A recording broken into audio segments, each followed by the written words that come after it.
qui veulent défricher des terrains inexplorés et les mettre en avant.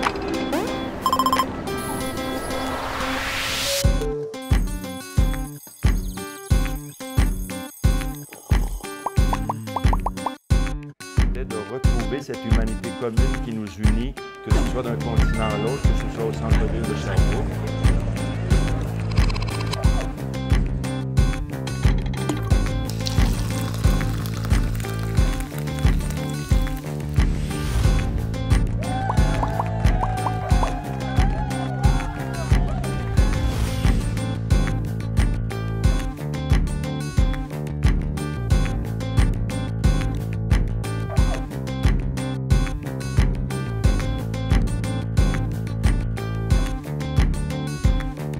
Bonjour and good morning.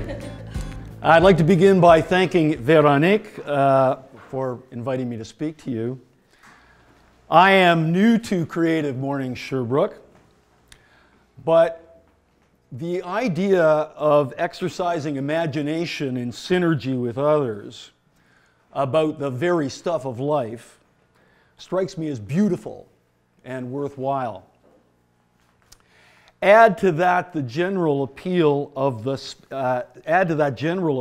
specific allure of thinking about wonder, which both Plato and Aristotle credit as the origin of philosophy, and the event becomes for me irresistible.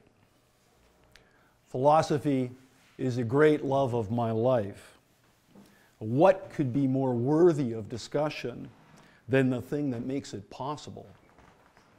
I am very happy to be here. The title of my talk this morning is Wonder at Beginnings and Ends. And it's organized around reflection on two personal experiences. The first, which develops the theme of wonder as invitation, takes place in early childhood. The second, which develops the theme of wonder as gratitude, takes place on the day my father died, April 5th, 2015. I think of these episodes at present as bookends of a very rich phenomenon. Needless to say, the vast majority of its manifestations will fall somehow in between these bookends. I look forward to exploring at least some of these intermediate forms with you in the last 15 or 20 minutes of our hour together. So my talk is going to be about an hour and a half long, and it's, sorry, an hour and a half. It's going to be about, I'm keyed to the schedule of the university. Relax. It's going to be a half an hour long. And it's going to be divided into these two sections, wonder as invitation and wonder as gratitude. So first I'll talk about wonder as invitation. For a long time now, I've been fascinated by a certain kind of childhood memory. The sort of thing I have in mind has two prominent qualities. First, it's not clear whether the thing, the event that is remembered actually happened. It belongs to a day that is so far in the past that fact and imagination are difficult to distinguish. Second, in spite of that, or maybe because of that, factual uncertainty, the images associated with this memory persist. The claim of the memory endures into adulthood, invites us to revisit and reinterpret its meaning. So here is the little fragment of this sort that has meant the most to me over the years. And in the hope of making it optimally vivid for you, I relate it in what grammarians call the historical present, as if I were living it. I am 5 years old. On a visit to my grandparents' house, I've been sent to nap in my uncle's room. Restless and bored, I push at the bed covers with my legs, turning this way and that, looking past the sleep that isn't coming. The house around me is a refuge of an earlier time, grander and darker than the sort of thing that we favor now. It's a work of stone and cut glass. Wine carpets cover the wood floors of the downstairs rooms and run upstairs to where the bedrooms are. I'm to the left, across the wide hall from the bathroom, just past the door that leads to the attic.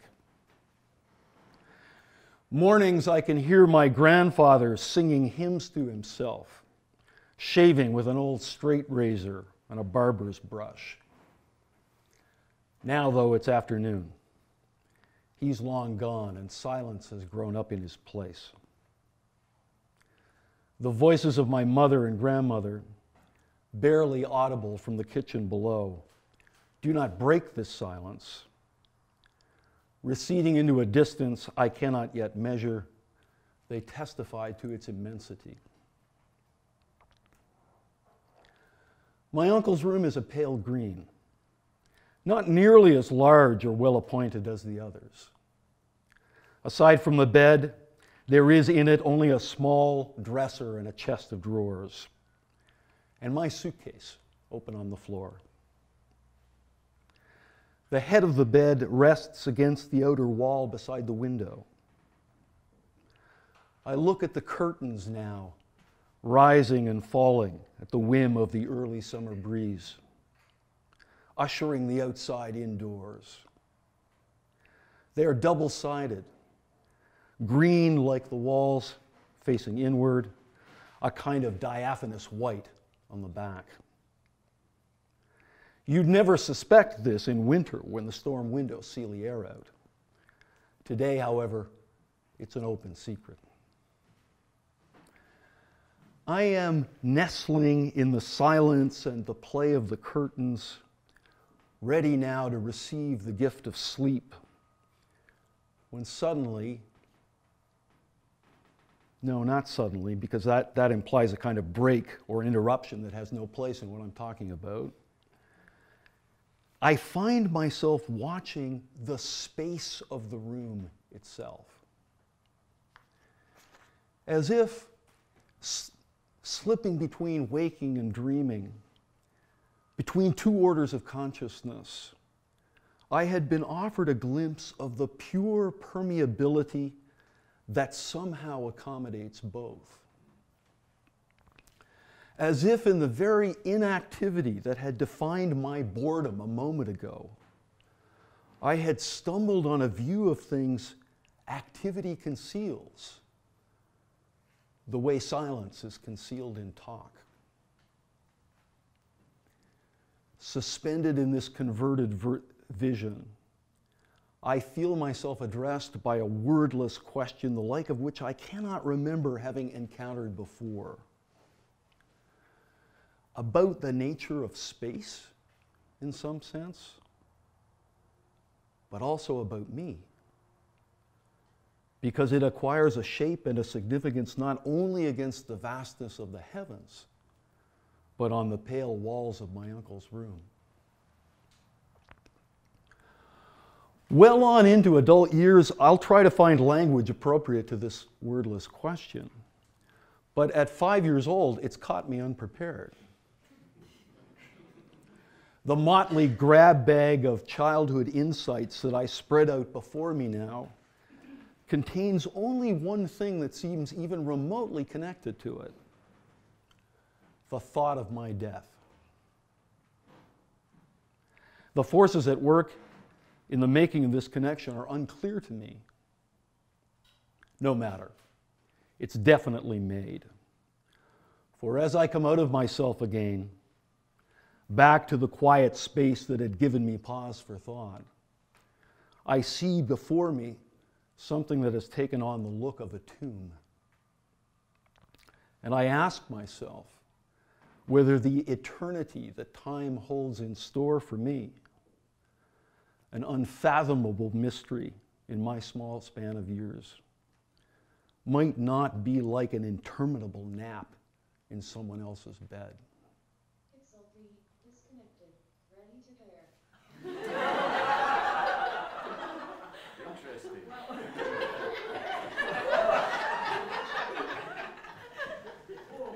The wonder of modern technology.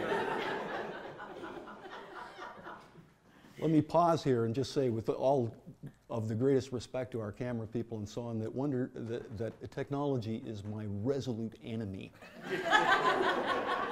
And here it is, it's gotten me again. Usually comes in the form of students on their cell phones and that sort of thing. But here I have a fake voice from nowhere. I take you back to the moment that I was trying to get through there. I've had this thought about death, which I ought to have found unsettling. My limited experiences with the thought of death have never been pleasant. But on this day, though, that thought retreats behind the contemplation of a less threatening absence. My uncle is away, I think. I am here in his place, among his things. On the top of the dresser, there is a small clock, some sort of a postcard, and a few coins. A shirt that ought to have been put away is folded loosely over the end of the bed. Somehow, these belongings point to his not being there. They make his departure and the range of its circumstances explicit. That the most ordinary things have this power, that they can accommodate and then put on display the almost infinite complexity of a human life, now strikes me as miraculous, as strange in its way and as puzzlingly simple as the permeability of space that presents itself as a question. As strange and as simple as the inevitability of death. I'll think of this again later. A sudden billowing of the curtains has reminded me of the world beyond this room and of my own detention. I am restless once more. Now come back with me to the simple present. When I hold up the moment that I've just described, and when I ask myself what there is in it appropriate to the experience of wonder, the most important thing, it seems to me, is this. In my grandparents' house, I felt myself for the first time addressed as a mind. As if the world itself were inviting me to know it. When the world addresses you as a mind, especially for the first time, you discover capacities for responding to that you didn't even know were there. Think of the sorts of experiences that you have by virtue of which you learn about your body. I'm thinking here of the infant that discovers its hands and feet or recognizes itself in a mirror. The unconcealment of mind in the world's address is just as indispensable to the formation of the self. And because that's the case, as I try to convey in the description of my moment, of my address, of my invitation to know, because that's the case, it's wondrous. Let me draw attention briefly to 3 dimensions of this wonder at beginnings. Among other things, with a view to stressing its importance for what you might call very broadly the philosophical life. So 3 things. I was struck first in the moment that I've just now tried to recall for you by the space of the room itself. The world's address arrived for me somehow from out of that simple, mysterious, self-opening presentation of space. Indeed, the address was initially nothing other than the event of that self-opening presentation. Now, there's an ancient Greek word for this kind of event, Fuzes, from which we get our English word physics, the science of space and spatio-temporal relations. We regularly translate that Greek word physis as nature, and that's a substitution that does no harm as long as we retain in our own imaginations the dynamism that's named in the original word. What is truly wondrous about the world? What is truly wondrous about nature? That nature in which we come to consciousness as minds, as knowers, is, in the first instance, the miracle of its self-opening presentation. So that's the first thing I want to say. Secondly, the physis, the nature, the space that gave itself to me in that original wonder, was a far cry from the undifferentiated and indifferent space that gets measured and mapped and analyzed in modern physics. On the contrary, it was the familiar space of my uncle's room in my grandparents' house. Indeed, the mysterious event of its self-opening presentation, the wondrous address that it offered me, would have been unthinkable without that familiarity, without the walls and the curtains and the bed, without the traces of those family voices born on the afternoon silence. The strange opened up for me out of the familiar. And in that very process, it brought the familiar to my attention as familiar. There's an ancient Greek word for this kind of familiarity, ethos. Our accustomed place, our abode, our old haunts. That's what that word originally means. Our English word ethics, if you think it in terms of its origin as an account of how it is that we make ourselves at home in the world, derives from that word ethos. In the moment of wonder that I've described, the self-opening presentation of physis and the suddenly thematic familiarity of ethos are two aspects of a single address or a single invitation. So that's the second thing. And then finally on this subject, the play of these aspects seems in retrospect connected to the encounter of meaningful objects. As I pondered the small clock, as I pondered the postcard and the coins on my uncle's dresser, as I noted the shirt on the end of the bed, I saw his life suddenly gathered into these things.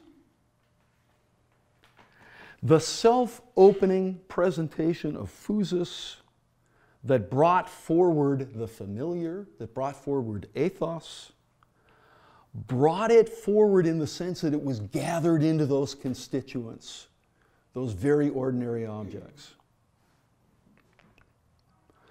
Or perhaps more precisely, the play of physis and ethos stabilized for me as the gathering by virtue of which things make sense. There's an ancient Greek word for this gathering. For the marshaling of sense and meaning that lets things stand out as the things that they are. The word is logos. Our English word logic, the science of the structure of thought and argument, derives from that Greek word logos.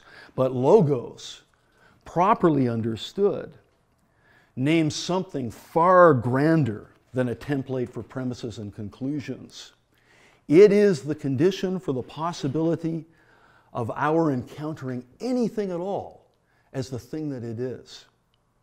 Hein archon hein ho logos begins the Gospel of John. In the beginning was the Logos.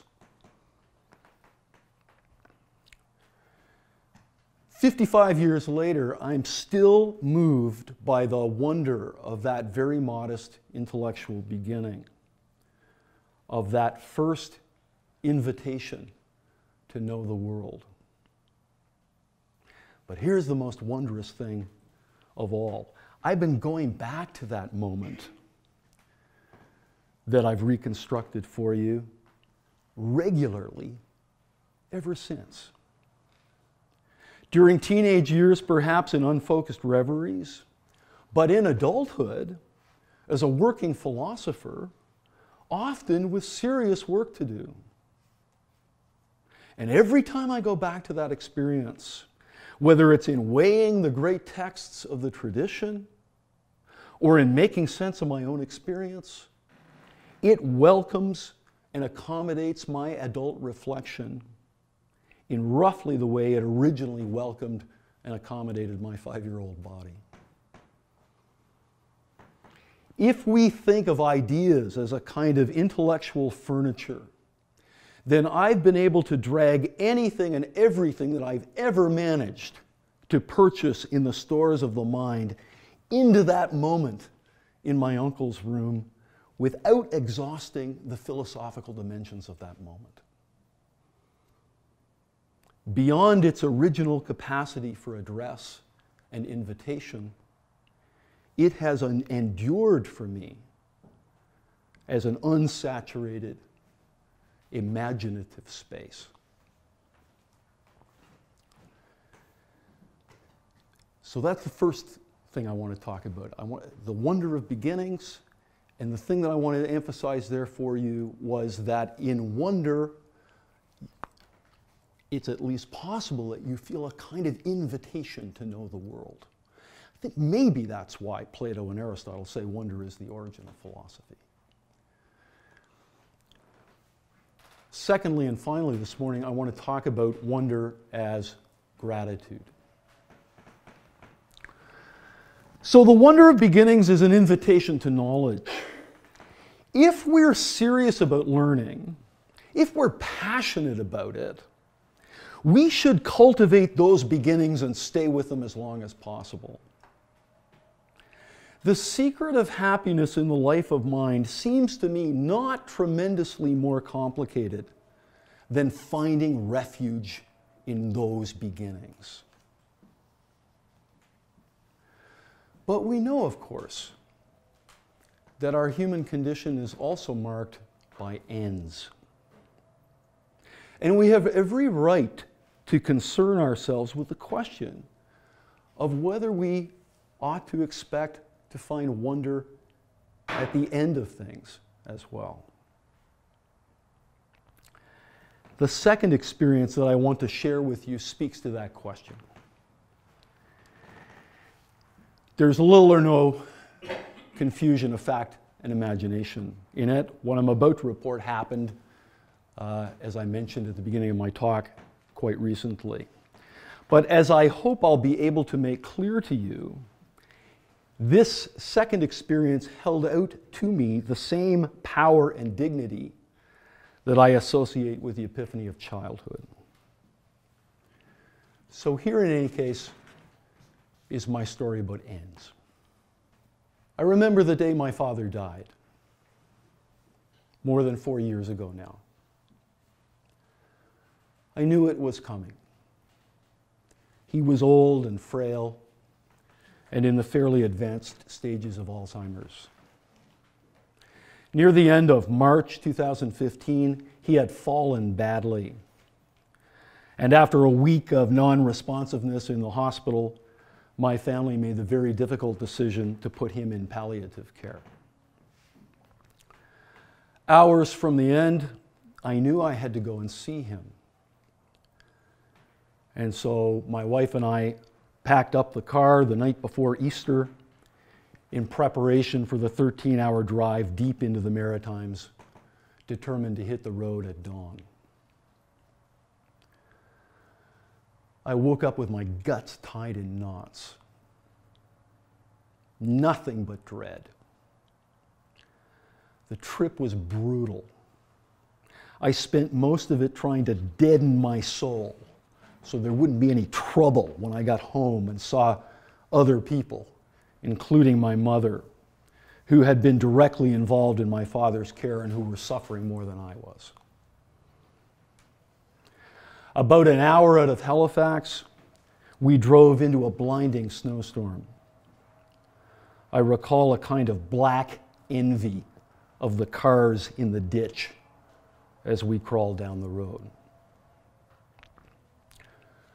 When finally we arrived very late at the hospital, my brother told me that our dad had died 4 hours earlier.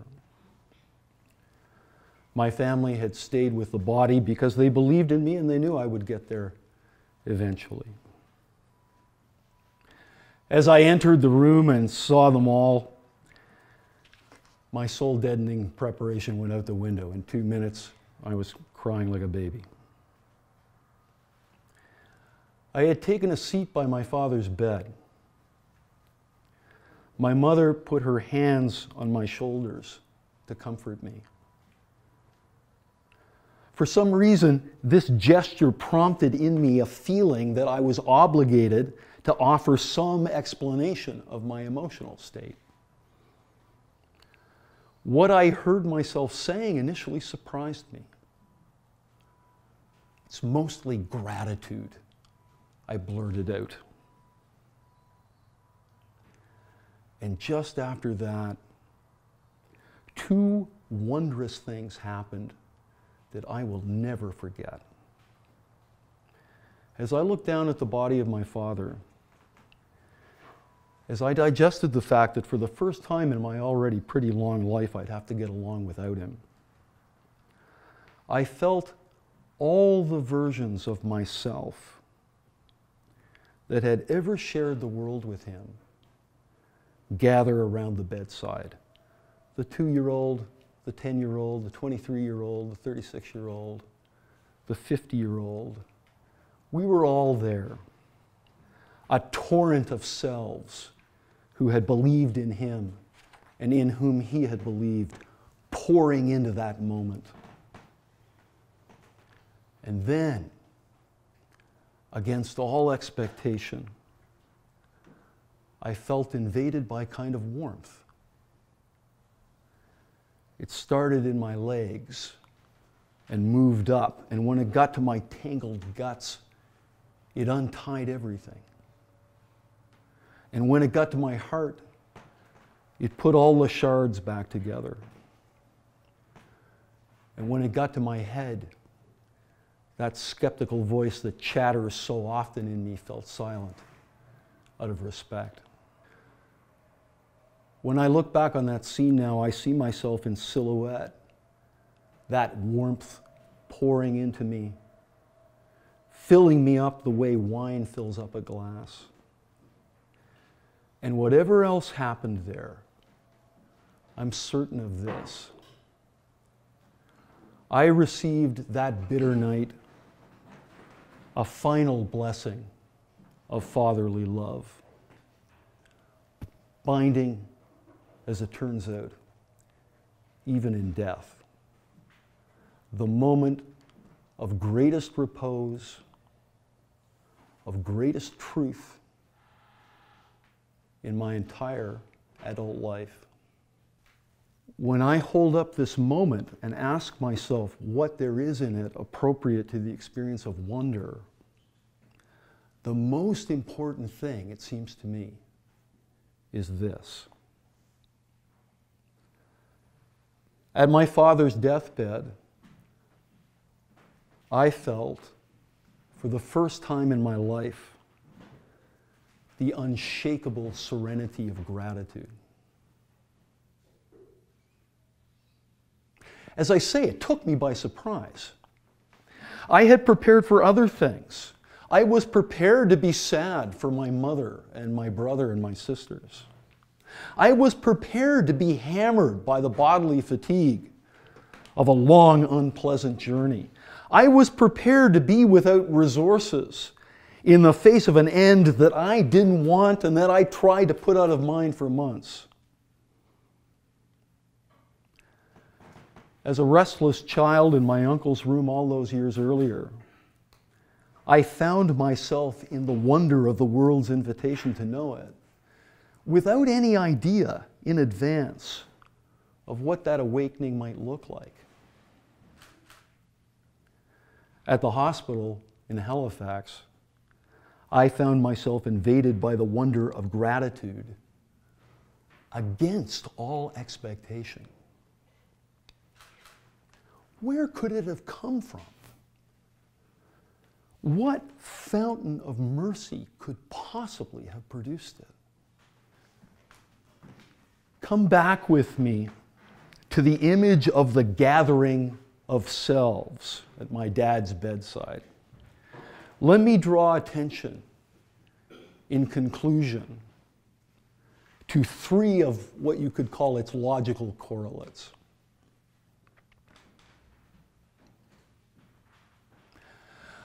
I say I felt all the versions of myself pouring into that moment of grief that I've described just now. This kind of thing is strange. It certainly doesn't happen every day. But I trust that you will have encountered some version of it in your own life. There is a kind of experience that defies the seriality of time, that accommodates the past and the future in a kind of expanded present. I've come to regard that defiance, the defiance of the seriality of time, not as a distortion of time, but as a revelation of the truth of time. The defining power and dignity of a moment, at least a moment as given to human consciousness, is its capacity to gather up into it everything that comes before and everything that comes after it.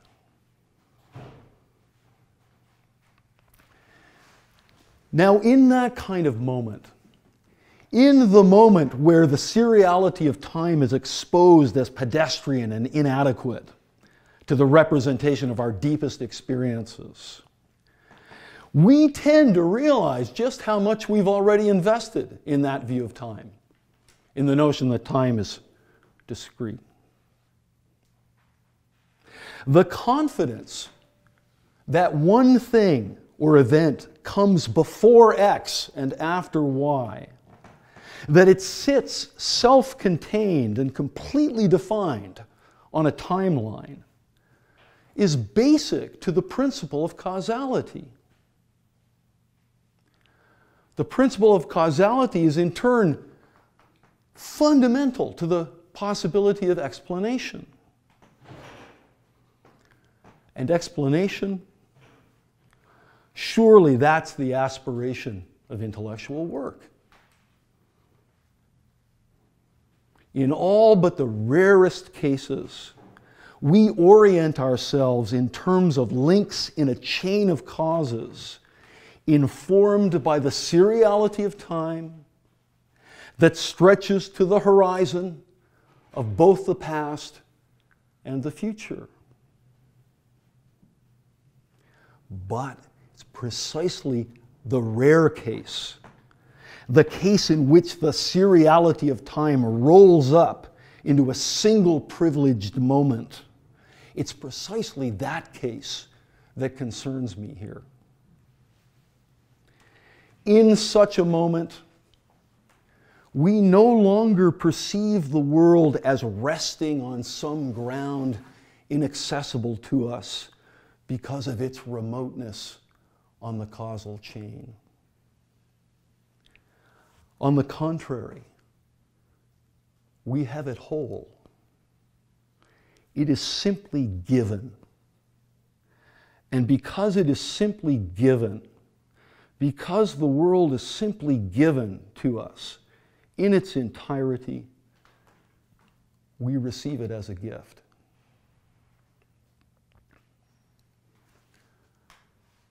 Follow me one more step to the end of this thought, and here I'll conclude.